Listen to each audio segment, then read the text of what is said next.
நாட்டை தாண்டி கடற்கரை அருகில் வந்துவிட்டார். கடலை கடந்து இலங்கை வந்துவிட்டால் என்ன செய்வது? ஒரு வானரன் ஹனுமான் வந்தே இலங்கையை கலங்கடித்து விட்டான். கோடிக்கணக்கான வானரர்கள் உள்ளே நுழைந்தால் இனி என்ன செய்ய வேண்டும் என்று ராவணன் சபை கூட்டி மந்திரிகளிடம் ஆலோசனை நடத்தினான். ராட்சசர்கள் பலர், படைத்தளபதி பிரஹஸ்தா, வஜ்ரதம்ஸ்ட்ரா, கும்பகர்ணன் பிள்ளை நிகும்பன் ஆகியோர் ராவணனுக்கு ஆதரவாக பேசினார்கள். பிறகு விபீஷணன் மட்டும் சீதையை தகுந்த மரியாதையுடன் திருப்பி அனுப்பிவிடு என்றார். உடனேயே சபையை கலைத்துவிட்டு வெளியே சென்று விட்டான் ராவணன். பிறகு ராவணன் அரண்மனைக்கு சென்று மீண்டும் விபீஷணன் சொல்லி பார்த்தார். சீதையை அனுப்ப முடியாது என்று மீண்டும் நகர்ந்தான் ராவணன். அடுத்த நாள் மீண்டும் சபை கூட்டினான் ராவணன். 6 மாத தூக்கத்துக்குப் பின் சபைக்கு வந்திருந்தான் கும்பகர்ணன். கும்பகர்ணன் ராவணன் செய்த இந்த பேடித்தனமான காரியத்தை கடுமையாக கண்டித்தான்.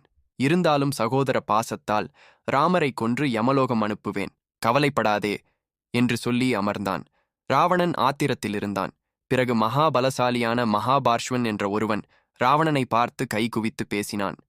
ராமன் ஒரு சிறு பொடியன்.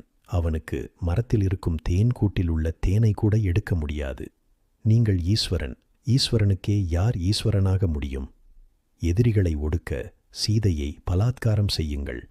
அவளை அனுபவித்து விடுங்கள். பிறகு ஏற்படும் விளைவுகளை நாம் பார்த்து கொள்ளலாம். கும்பகர்ணன், உங்கள் மகன் இந்திரஜித் உங்களுடன் இருக்கும்போது அந்த இந்திரன் தன் ஆயுதங்களை வீசினாலும் தடுத்து விடுவார்கள். சீதை திருப்பி அனுப்புவதோ சமாதானமோ பேதமோ இங்கு தேவையே இல்லை. தேவைப்பட்டால் போர் செய்வோம். நம்மை எதிர்த்து எவன் வந்தாலும் அவன் மீது நம் ஆயுதங்கள் பாயும். இவ்வாறு ராவணனுக்கு சாதகமாக பேசினான். மகாபார்ஷ்வன் பேசிய வார்த்தைகளுக்கு மதிப்பு கொடுத்து ராவணன் அவனுக்கு இவ்வாறு பதில் அளித்தான். மகாபார்ஷ்வா, நான் சொல்வதை கவனி.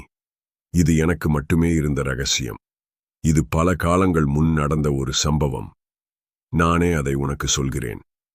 புஞ்சிகஸ்தலா என்று ஒரு தேவ கன்னிகை சத்தியலோகத்தில் உள்ள பிரம்மதேவனை பார்க்க ஆகாய மார்க்கமாக அக்னியை போன்று சென்று கொண்டிருந்தாள்.